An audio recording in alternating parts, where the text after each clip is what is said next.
Hi viewers, ఈరోజు తొలేకాశి రోజు చేసుకునే 2 రకాల ప్రసాదాల గురించి తెలుసుకుందాం. బెల్లం కుడుములు, పేలాల పిండి, ఈ రెండింటిని ఎలా తయారు చేసుకోవాలో చూద్దాం. ఈ పేలపిండి కూడా శ్రీమన్నారాయణుడికి నివేదించి.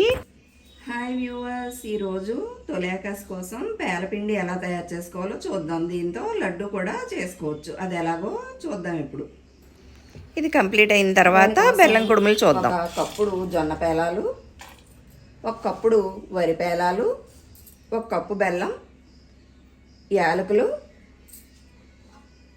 వేయించుకోవటం కోసం కొద్దిగా నెయ్యి, చిన్న పచ్చి కొబ్బరి కానీ ఎండు కొబ్బరి కానీ. ప్రాసెస్లోకి వెళ్దాం. చాలామంది జొన్నలు తెచ్చుకుని పేలాలు ఇంట్లోనే ప్రిపేర్ చేస్తారు, కానీ నేను ఇన్స్టెంట్ పేలాలతోటే ప్రిపేర్ చేస్తున్నాను. ఇప్పుడు బాండి పెట్టి కొద్దిగా నెయ్యి వేసి జొన్న పేలాలు, వరి పేలాలు ఇందులో వేసి లైట్గా ఒక్కసారి పచ్చివాసన పోయేటట్టుగా వేయించుకోవాలి. అవి మనం మిక్సీ పట్టుకుంటే గలగలా వచ్చి బాగా పొడిగా మిక్సీ అవుతాయి. చూస్తున్నారుగా, ఇలా 1-2 నిమిషాల పాటు ఫ్రై చేసుకుంటే సరిపోతుంది. ఇప్పుడు వీటిని మిక్సీ జార్లో వేసుకుని, ఇప్పుడు ఇవి చల్లారిన తర్వాత మిక్సీ జార్లో వేసుకుని మెత్తగా పొడి చేసుకోవాలి. ఇలా పొడి చేసుకున్న తర్వాత ఇందులోనే రుచికి సరిపడేంత బెల్లం కూడా వేసుకుని మళ్ళీ ఒకసారి మిక్సీ పట్టుకోవాలి. ఇప్పుడు కొబ్బరి కూడా వేసి మిక్సీ పట్టుకోవాలి. ఇలాగే తినేస్తారు, కానీ కొంతమంది పాలలో కలుపుకుని కూడా తింటారు. ఈ జొన్న పేలాలు, వరి పేలాలు ఆరోగ్యానికి చాలా మంచిది. దీన్ని లైట్గా గోరువెచ్చని పాలు పోసుకుని లడ్డూలా కూడా ప్రిపేర్ చేసుకుని తింటారు.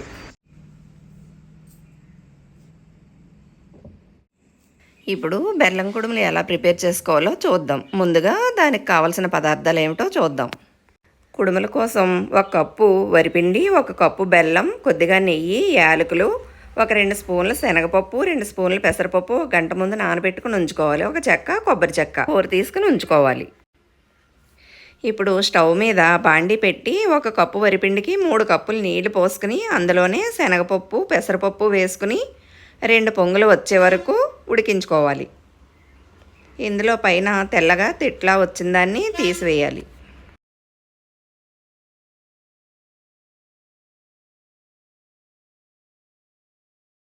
ఇలా తీసిన తర్వాత శనగపప్పు ఉడికిందేమో చూసుకోవాలి.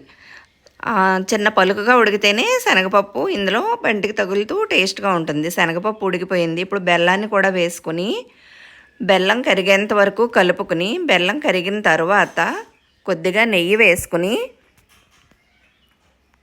ఈ నెయ్యి కరిగిన తర్వాత కొబ్బరిని కూడా వేసుకొని 2 పొంగులు రానివ్వాలి. ఇప్పుడు ఈ కన్సిస్టెన్సీలో ఉండగా వరిపిండిని వేసుకుని ఉండకట్టకుండా జాగ్రత్తగా మొత్తం అలా ఒక 2 నిమిషాల పాటు స్టవ్ మీద సిమ్లో పెట్టి ఉడికించుకోవాలి. ఇలా ఉడికిన తర్వాత ఇందులో ఒక పించ్ ఆఫ్ పసుపు వేసుకుంటే కుడుములు అందమైన కలర్లో వస్తాయి. కొద్దిగా పసుపు వేసుకోవాలి. చూస్తున్నారుగా, ఇలా బాగా దగ్గర పడే వరకు ఉడికించుకుని స్టవ్ ఆఫ్ చేసుకుని దీన్ని డిష్ అవుట్ చేసుకుని బాగా చల్లారనిచ్చుకోవాలి. బాగా చల్లారిన తర్వాత చేతితో బాగా స్మాష్ చేస్తూ స్మూత్గా కలుపుకోవాలి. ఇలా కలుపుకున్న దాన్ని కుడుములుగా చేసుకుని ఆవిరి మీద ఉడికించుకుంటే బెల్లం కుడుములు రెడీ. దీన్ని ఇలా డిష్ అవుట్ చేసుకొని చల్లారిన తర్వాత బాగా స్మూత్గా చేతితో స్మాష్ చేస్తూ రబ్ చేస్తూ కలుపుకోవాలి.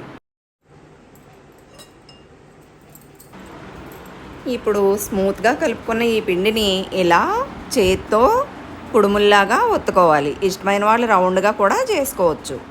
ఇప్పుడు ఒక కుక్కర్లో ఆవిరి తగిలేలా ఒక ప్లేట్ ఉంచుకొని దానిలో ఈ కుడుముల్ని సర్దుకుని ఆవిరి మీద ఒక 8 నుంచి 10 నిమిషాలు సిమ్లో పెట్టి ఆవిరి మీద బాగా ఉడకనివ్వాలి. ఇలా ఉడికితే ఈ కుడుములు రెడీ.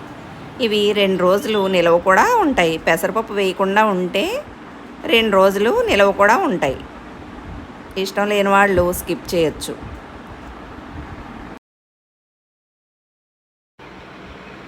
చూస్తున్నారుగా బెల్లం కుడుములు రెడీ.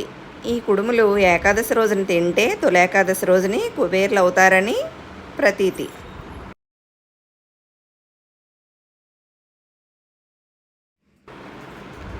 చూస్తున్నారుగా తొలి ఏకాదశి స్పెషల్ బెల్లం కుడుములు, పేలపిండి లడ్డు, పేలపిండి రెడీ.